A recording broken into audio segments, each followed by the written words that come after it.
Hello friend, જય શ્રી કૃષ્ણ। આજે બનાવીએ રગડા ચાટ। તેના માટે અત્યારે આપણે એક કઢાઈમાં તેલ લીધું છે, તેની અંદર થોડું જીરું એડ કરીશું, સાથે લીલા મરચાં એડ કરી લઈ અને તેમાં હળદર પાવડર પણ એડ કરી લઈશું। એકદમ ફટાફટ અને ઝડપી બની જતો આ રગડા ચાટ આજે આપણે બનાવી રહ્યા છીએ। તેની અંદર અમે સફેદ વટાણા છે તેને પહેલેથી જે પલાળી અને રાખ્યા હતા તેને આપણે બાફી લીધેલા છે અને આ રીતે કચરા ક્રશ થઈ જાય તેવા જ બાફવાના, તેથી તે સરસ એવા સ્મેશ થઈ જશે અને તેનો ટેસ્ટ પણ ખૂબ જ સરસ આવશે।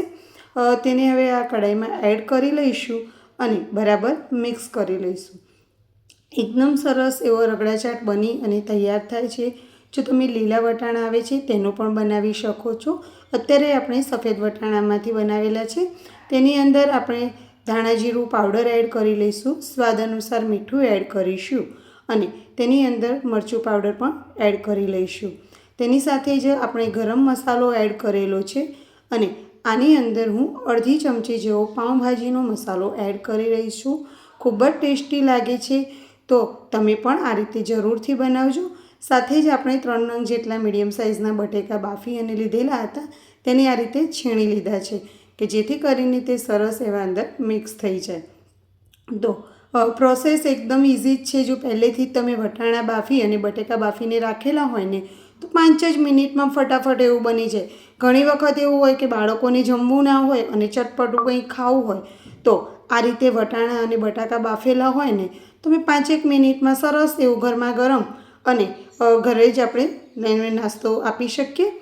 તેની સાથે જ હવે જે વટાણામાં બાફતી વખતે થોડું પાણી જે વધેલું હતું તે અંદર એડ કર્યું છે। જો જરૂર પડે અને તેની અંદર તમે પાણી એડ કરો છો તો થોડું ગરમ કરીને જ પાણી તેની અંદર એડ કરવાનું કે જેથી કરીને એકદમ સરસ એવો ઘટ રગડો બને અને છે ને એનું સ્ટ્રક્ચર જળવાઈ રહે। એટલા માટે સરસ એવું આ રગડા ચાટ અત્યારે આપણે બની અને તૈયાર થઈ રહી છે। સચીના કિચનમાં આવી રહેલા વિડીયો તમને કેવા લાગે છે તે કોમેન્ટ કરીને જરૂરથી જણાવો। મારા વિડીયો જો તમને થોડા પણ ગમતા હોય ને તો તેને લાઇક અને શેર કરવાનું બિલકુલ પણ ના ભૂલતા।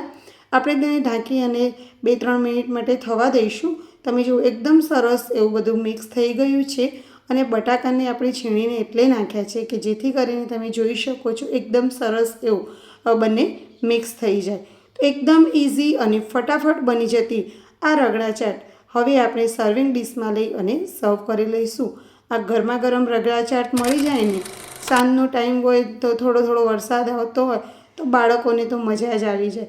બાળકોની નવી ડિમાન્ડ હોય કે આમાં ખાવું છે પેલું ખાવું છે, પરંતુ દરરોજ તળેલું અને એવું પણ ના આપે। તો આ રીતે તમે અલગ જ રીતે રગડા ચાટ બનાવી અને આ રીતે આપો ને તો બાળકોને ખૂબ જ પસંદ આવશે। લીલા વટાણા એટલે કે ગ્રીન કલરના વટાણામાંથી પણ બને અને શિયાળાની સિઝનમાં જે વટાણા આવે છે તેમાંથી પણ સરસ એવી રગડા ચાટ બની અને તૈયાર થાય છે।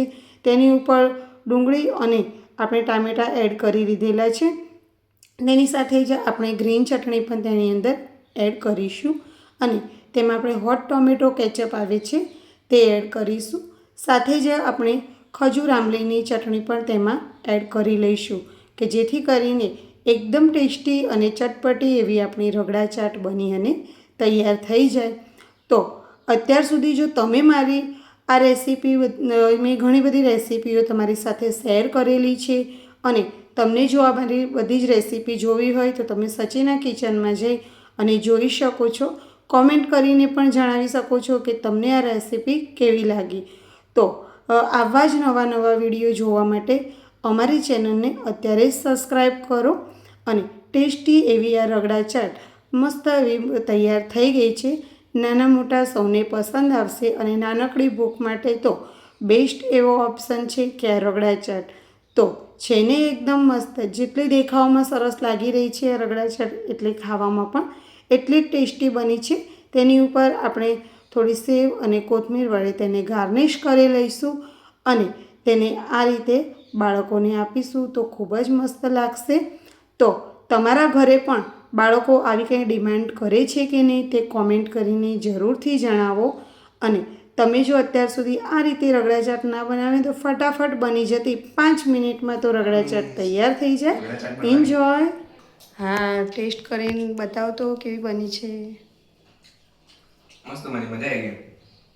જો ફ્રેન્ડ તમે પણ આવી રગડા ચટણી બનાવી હોય તો અમારો આખો વિડીયો સચના કિચનમાં ફરીથી જોજો અને અમારી ચેનલ સચના કિચન લાઈક શેર અને સબસ્ક્રાઈબ કરી અને બીજા તમારા મિત્રોને શેર કરવાનું ભૂલતા નહીં અને આ તમને રેસીપી કેવી લાગી તે કોમેન્ટ કરીને જરૂરથી જણાવો. By friends.